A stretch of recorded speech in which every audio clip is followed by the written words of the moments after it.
Alright,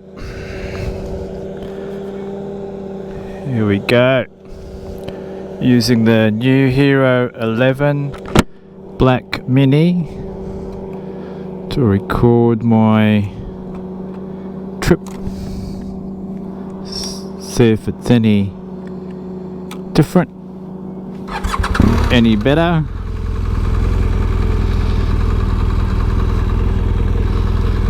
And get my nav back on. Alright, nav's on.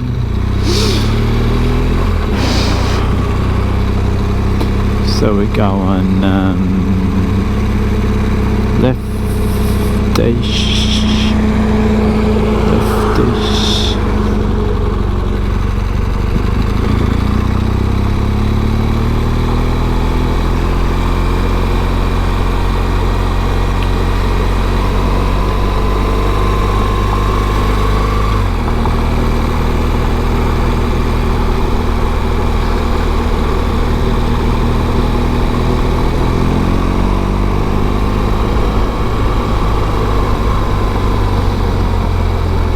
So we're heading to Gembrook Launching Place Road, which is about 900 metres away.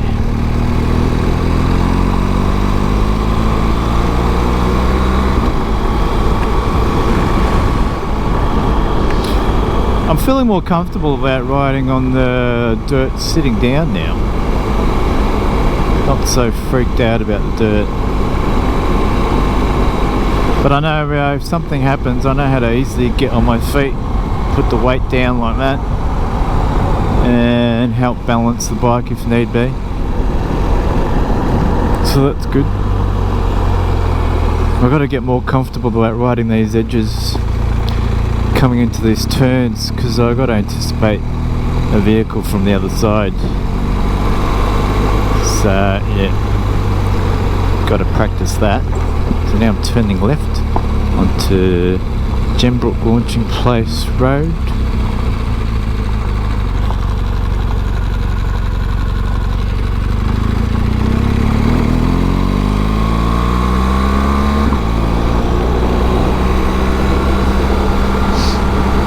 Listening to some country music on the headphones, on the Beats Flex.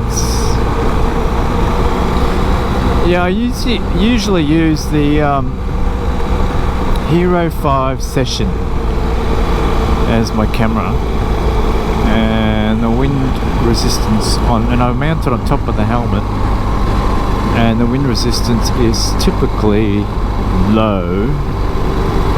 Now I've got the Hero, what is it? No, the GoPro 11 Mini. I've got the 11 Mini now, and that's mounted, and the wind resistance doesn't seem much different. It's only a fraction wider, the Mini, than the Session, so it doesn't feel much different as far as wind resistance goes. So I'm turning in 5Ks.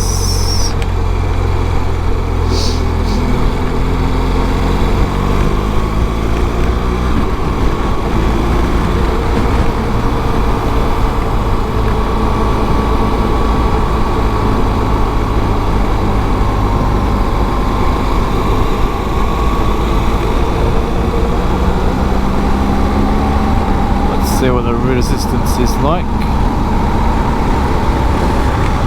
It's funny about that. It actually feels better than the Hero 5 Session. Or it's about the same. No, it's about the same. Same kind of pull, which is only slight.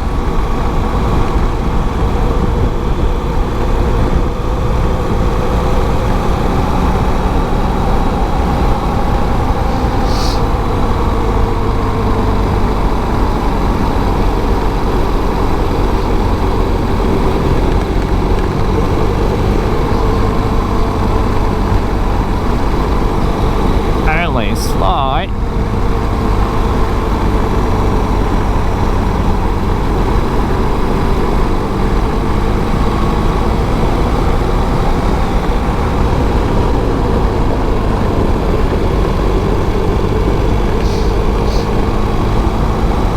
Heading for Lusatia Park Road.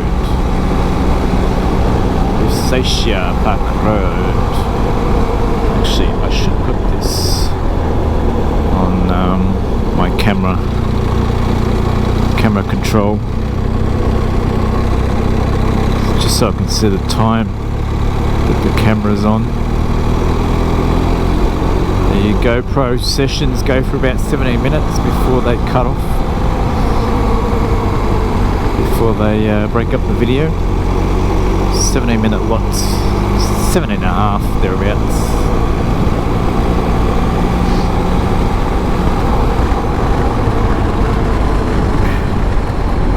Just do my jacket up a bit.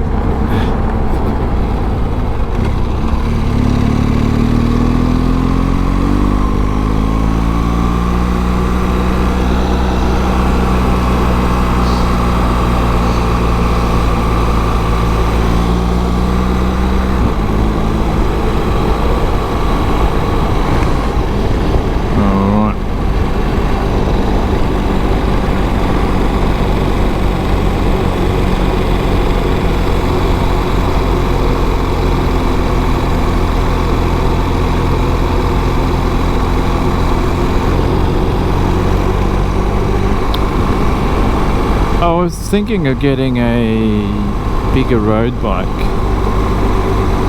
but I don't like being stressed out too much, and I think that's why I like the GSA. It's got the big tank and distance, so I'm never stressed about losing fuel.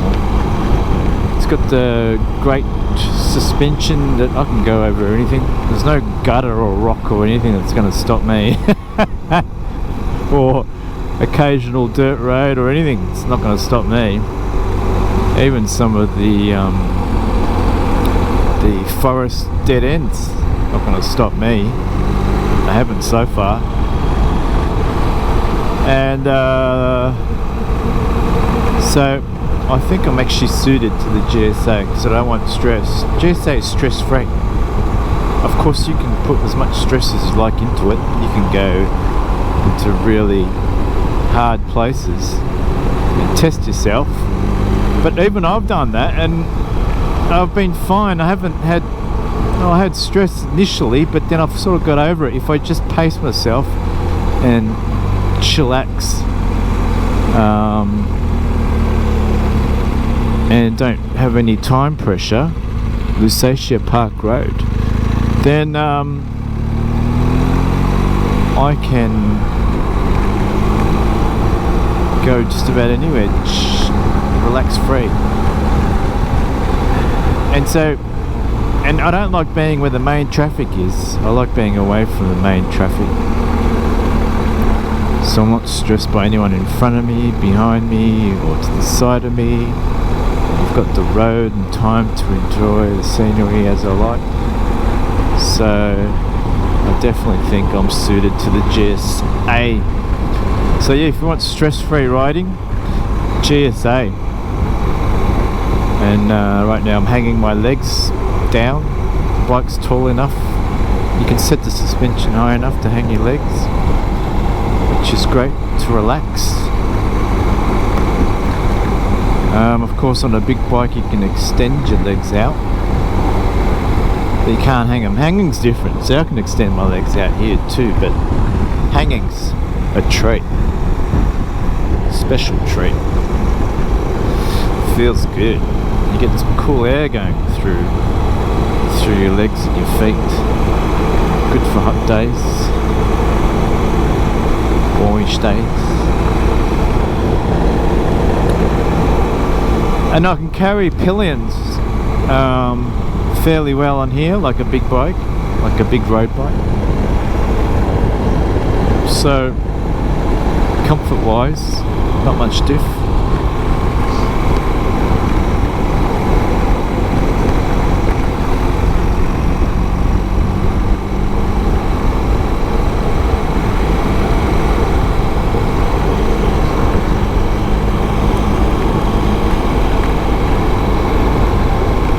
So if you're looking for relaxed, stress-free riding, GSA.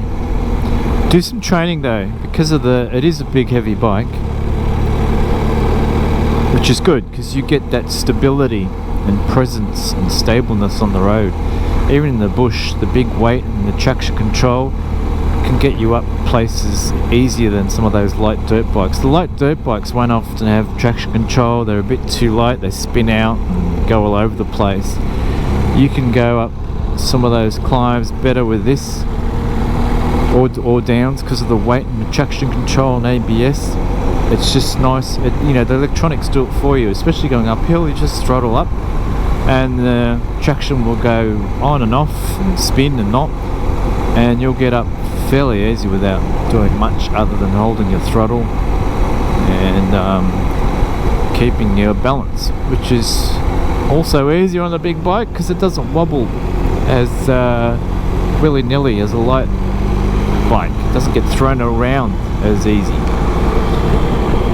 So, but the only thing I guess that could stress you out is if you're a shorter person and you're stressed about the height. But not to worry, because you can get a lower seat, a lower frame. You can get a lower setup. You can get it pretty low, almost like a road sports bike. You can get it that low, so you can get a custom seat made, because the actual frame of the seat sits quite low. The only thing that makes it high is the seat you put on it. The frame, you could have a seat made quite low along the frame, you see. And if you're not stashing anything under there, go for it.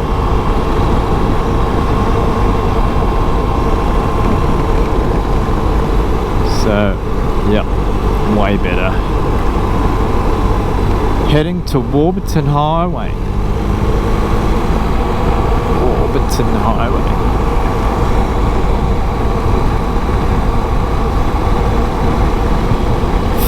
Feeling just a bit peckish now. Wouldn't mind something.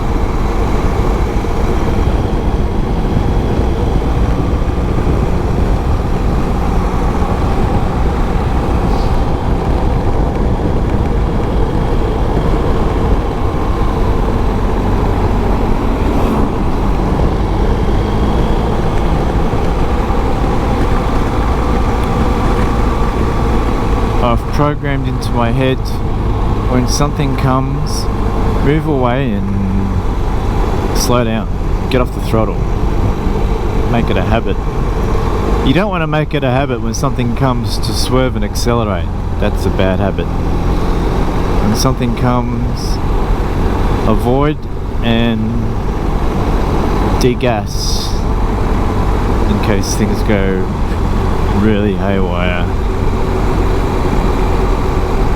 You want some good habits, just in case when you get caught in a situation. If you've got a bad habit in place, it could be the wrong habit at the wrong time. Trying to change back into dynamic, I think I need some hydraulic fluid in my clutch. I don't think it's quite pulling in far enough to activate.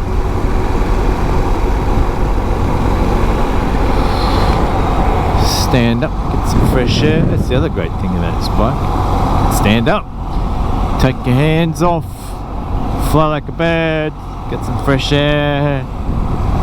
It's fairly stable. Feet on it's got big wide pegs, feet on the pegs, knees to the seat. Pretty sturdy. Can't brag enough, can I? I was walking past Africa Twin at work the other day, and I don't know, I was looking at the Africa Twin up and down, side, top. Compared to this, Africa Twin makes me puke. It just gives me the creeps. I can just, compared to this, when you look at an Africa Twin, I just get the heebie-jeebie creeps. Like, it's just made cheap. It doesn't have quality. It's just gone cheap, like the frame. The frame is just a molded piece of steel or something, and it looks crappy. The frame looks like the frame you'd expect to see under a car. You know, the chassis under the car. That's what it looks like. It looks like a car chassis, which on a frame that's exposed on a motorbike, I think that's yucky, creepy. You know, it's not nice like a Ducati frame, something like that, you know what I mean? The Beamer's got sort of like a Ducati frame, which gives it some nice aesthetic appeal, some thought. Looks like it's made with some thought, as opposed to just moulding a chassis from cheap metal that probably rusts quickly. Do you know what I mean? And some of the other stuff too, just get the impression it... I mean, they even might have cheap materials, but at least they can put it together so it doesn't look cheap. That's the trick, right? There's a difference. Alright, I'll bring you back